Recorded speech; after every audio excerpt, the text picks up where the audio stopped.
Welcome to the debate. So, what if the most valuable asset you possess as an artist isn't your technical skill, but actually your flaws?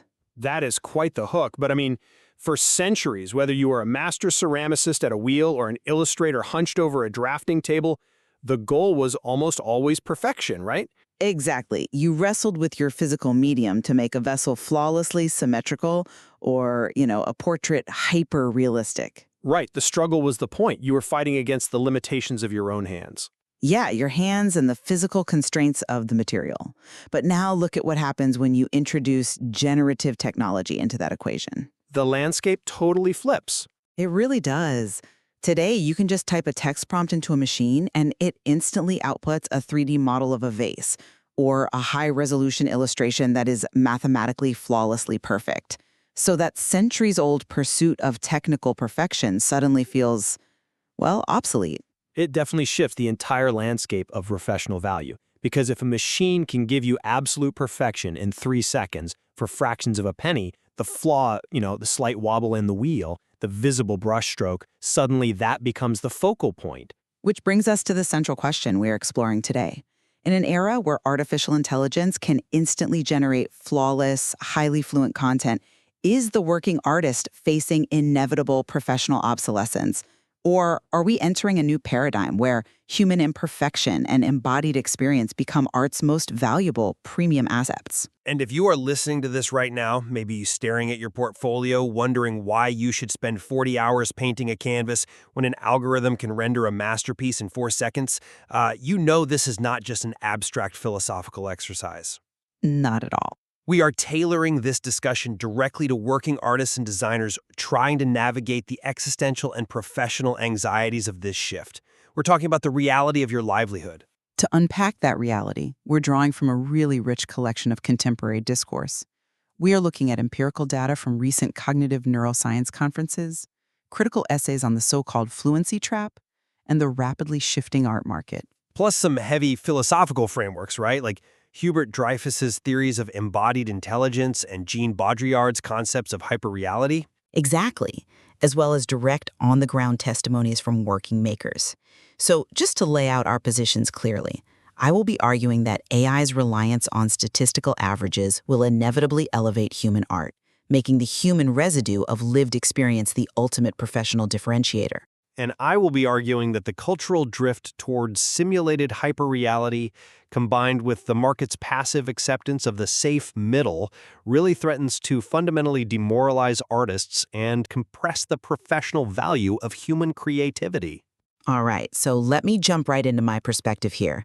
My stance is grounded in the reality of what generative AI actually is, and probably more importantly, what it is not. Okay, let's hear it. Working artists should not fear being replaced because an artificial intelligence, by its very architecture, only scales the average.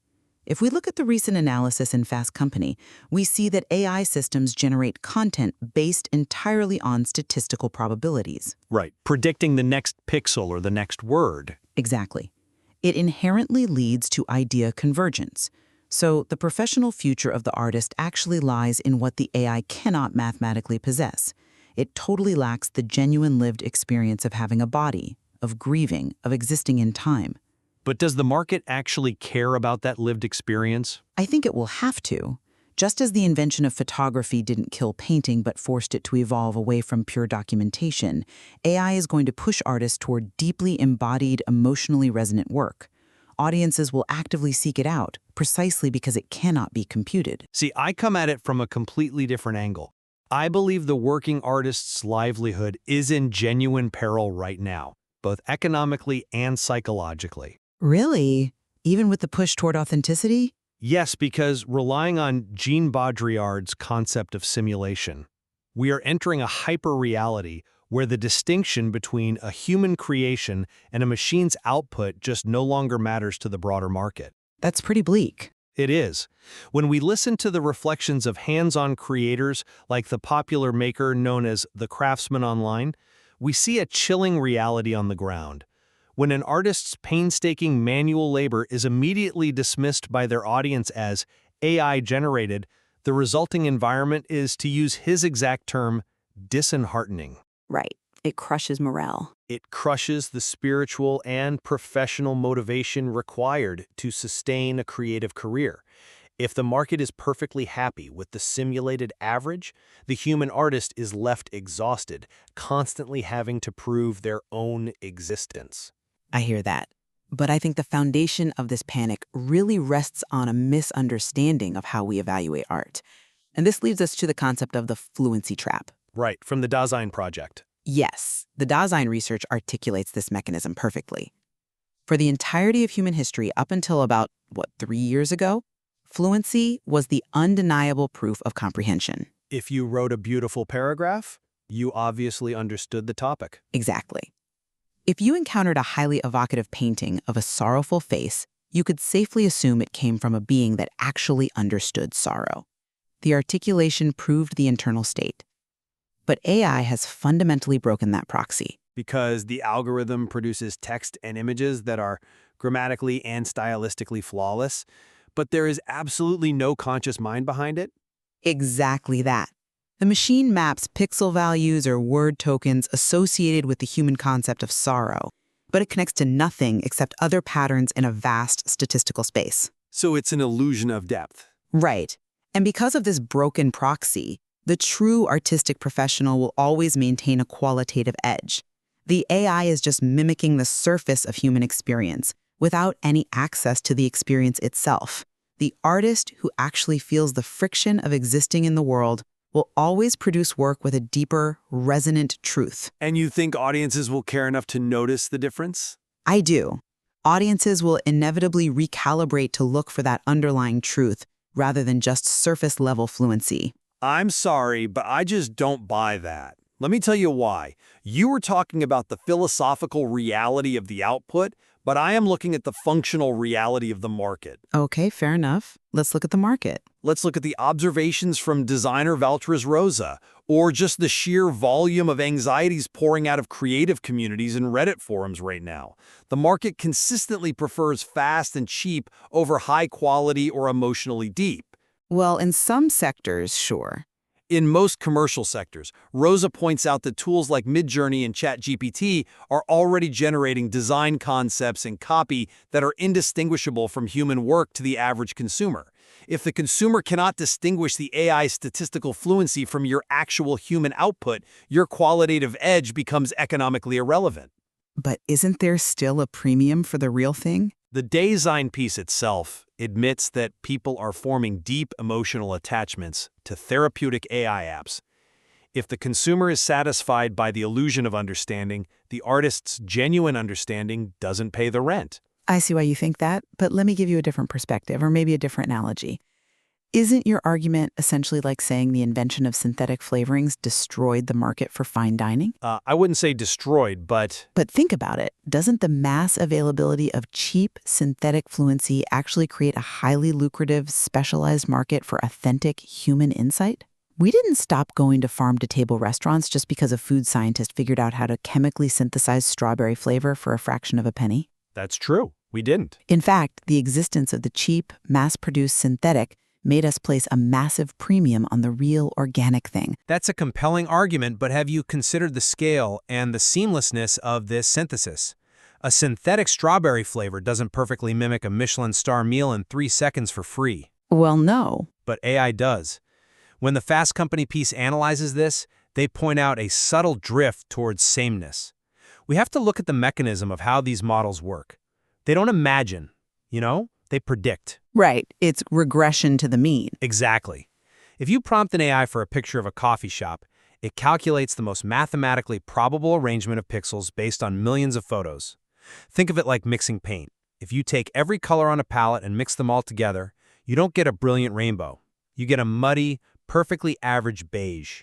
Which is exactly why the vibrant, individual color of a human artist will stand out so clearly against the beige. In theory, sure. But in practice, corporations are outsourcing their thinking to this beige to save money. The Stanford research cited in that article shows that even when prompted for novelty, large language models cluster around normative patterns. They scale the average, yes. Right. So writing, branding, and design across platforms are converging into technically polished but completely interchangeable content. The market is happily accepting this compression of creativity. The cheap stuff isn't just available, it is flooding the zone so completely that the fine dining of human art is simply being drowned out. Okay, but I'd argue the flooding of the zone is the exact catalyst for the human element becoming hyper-visible and hyper-valuable. The critical essay on BNELA.com touches on this dynamic beautifully. The piece about Walter Benjamin? Yes, Walter Benjamin famously wrote about how mechanical reproduction threatened the aura of an artwork, its unique presence in time and space. And we are currently facing an exponential crisis of aura. Oh, absolutely. The aura is vanishing. But in a world of flawless synthetic media generated by the billions, the new aura is what they call the human residue. It is the smudge of charcoal on a canvas, the hesitation in a brushstroke, the slight asymmetry of a hands-thrown vase. So the flaws themselves become the product? Exactly. That physical evidence of a human nervous system making decisions in real time is what audiences are going to crave. Working artists shouldn't try to outcompute the machine. They should lean heavily into their imperfections, because those marks are declarations of authentic labor. Let's look at the darker side of this dynamic, though. You talk about audiences craving human imperfection, but we have crossed into what the philosopher Jean Baudrillard calls the desert of the real. Right, hyperreality. This is a crucial concept for artists to grasp. Baudrillard argued that when simulations become so pervasive and so realistic, the simulation actually replaces reality. The map becomes the territory. You're saying art loses its transcendence? It does, because the audience develops a total baseline skepticism that erases the value of that human aura entirely. Wait, you are suggesting the audience won't even believe the smudge of charcoal is real? Precisely that. Look at the testimony from the craftsman on YouTube. He talks about his colleague Dustin, who makes an insanely high-level, life-size Boba Fett figure entirely by hand. Okay. He pours hours and days of physical labor into it. And what happens? When he posts it online, people immediately accuse him of using AI to generate the image. Ah, yes. The same thing happens to the creator of Bad Lip Reading, who does all his intricate overdubs by hand, only to have commenters praise his great use of AI. The audience's default state is now profound suspicion. Well, the baseline assumption has temporarily flipped, yes. People assume machine first. I don't think it's just a temporary flip, though. It is a structural change in how art is consumed. When you put your soul and your physical labor into something, and it is written off as a machine's output in a split second, it creates what the craftsman calls total disheartening. It's incredibly frustrating for creators, for sure. The human aura doesn't matter if the audience assumes it is just a simulated filter applied by a computer program. You are no longer judged on your human residue. You are judged by an audience that simply thinks you're a clever prompt engineer. So Baudrillard's simulation takes over. Right. Baudrillard wrote that things surpass themselves. They don't come to an end, they just overproduce until they lose meaning. The simulation becomes more real than the reality, and the human artist is just trapped in the middle of it. That's a really interesting point, though. I would frame it a bit differently. Let me push back on that pessimism. Aren't we just in a messy, transitional phase of media literacy? A transitional phase. Think about the timeline here. Right now, it feels like the Wild West because we are dizzy from the sudden influx of synthetic media. But once we develop the tools to verify human labor, whether that means cryptographic signatures embedded in cameras, mandatory process videos, or just a cultural shift, won't that baseline skepticism fade? That's a big if. But if it does, it leaves the human artist's verified work more protected and valuable than ever before. See, that assumes the audience will actually care enough to check the cryptographic signature or sit through a 20-minute process video. Baudrillard's point about hyperreality is that the simulation ultimately satisfies the desire. You think they just want the end result regardless of how it was made? Exactly. If a simulated image evokes a reaction, the audience stops caring if a human actually suffered to make it. And think about the functional burden this places on the working artist. The burden of proof. Yes! If you have to spend half your time filming your own process, documenting every single brushstroke, and verifying your cryptographic keys just to prove you exist as a human being, that changes the nature of the job entirely. It turns the artist into a constantly audited machine themselves. I hear the frustration in that, I really do. But I firmly believe the audience will continue to care because human art interacts with the human nervous system in a way algorithms fundamentally cannot. Now we're getting into the biology of it. Yes, let's bring in the empirical evidence from the 2025 Image, Neuroscience, and the Arts Conference. Researchers are studying how the brain encodes aesthetic beauty, and they found it is heavily reliant on deeply unconscious embodied skills. They've framed this around predictive coding theory. We should probably clarify how predictive coding actually operates in this context for the listener. I am glad you brought that up. So think of it like this. Your brain is an active prediction engine. When you look at a painting, your brain doesn't just passively receive the image. It is actively guessing the next brushstroke, the next shadow, before your eyes even finish scanning the canvas. You're anticipating the artist's next move. Exactly. You are engaging in a dynamic, physical dialogue with expectation. And this traces back to philosopher Hubert Dreyfus, who heavily critiqued early artificial intelligence. Right, his arguments about informal skills. Yes, he argued that human intelligence and expertise rely on informal, unconscious bodily processes that cannot be captured in formal rules or symbolic logic. AI operates on statistical manipulation, but human art physically moves the human nervous system. But how does that biological reality actually translate to an advantage for an illustrator trying to pay their rent? Well, at the conference, researchers presented fMRI data showing how the brain responds to realistic versus symbolic human imagery. They found that subtle reminders of mortality actually intensify neural responses to art. Wait, reminders of mortality? Yes, particularly in the anterior insula and prefrontal cortex. Even the cerebellum, which we usually associate strictly with motor control, is actively shaping the experience of being moved by art. Why? Because art recognizes another human's existential salience. So we are hardwired to look for other humans. Exactly. We recognize the physical, embodied truth in the work unconsciously. A machine that has never inhabited a body, that does not feel gravity, that does not fear death, it just cannot replicate the weight of existing in the world. The human brain is biologically wired to seek out the resonance of another human mind. I acknowledge the neuroscience, and, Dreyfus's critique of formal rules is foundational to understanding why AI struggles with genuine context. But we have to pivot from the fMRI machine to the functional reality of the working artist sitting at their desk right now. Okay, let's talk about the desk. The craftsman quoted Mr. Rogers in his video, saying, "It's the fun of doing it that's important. The joy of creating, of wrestling with the medium, of bringing something into the world that didn't exist before." The process itself is the reward. Exactly, but if artists are forced to constantly prove their humanity, or if they have to compete with an infinite flood of content where the safe middle is all anyone is willing to pay for, that actual joy of doing becomes an exhausting act of futility. I'm just not convinced by that line of reasoning, because it assumes the artist must compete on the machine's terms, which are speed and volume. Well, that's what the market dictates. But the neuroaesthetics data shows us that aesthetic emotion, like wonder or awe, differs fundamentally from basic affective responses. It fosters reflection and perspective-taking. Jörg Fingerhut's research highlights that the arts promote cognitive expansion, allowing us to step outside habitual modes of thought. Okay, but again, a generative model just predicts the most likely next pixel. Exactly. A generative AI model, by definition, is constrained by habitual modes of thought based on past data. It optimizes for the expected.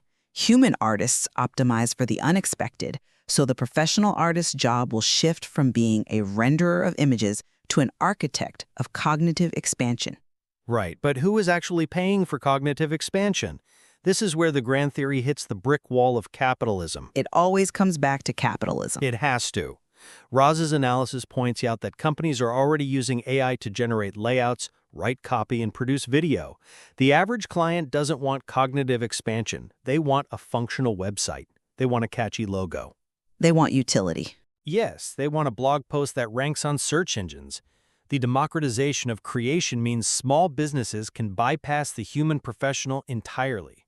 Yes, the premium tier of fine art, the galleries, the biennials, they might survive on your human residue. But you're worried about everyone else. Absolutely. The vast middle class of working creatives, the illustrators, the copywriters, the commercial designers, they are facing a market that is perfectly content with the AI's safe middle. I disagree that the middle class is completely wiped out here. Rosa also points out that AI is becoming an amplifier of human creativity. It automates the repetitive technical tasks, right? Sure, the grunt work. And that frees up the human to focus on strategy, empathy, and emotional connection. The roles are emerging into prompt engineering, curation, and creative direction. The value of human creative direction actually increases when execution becomes commodified.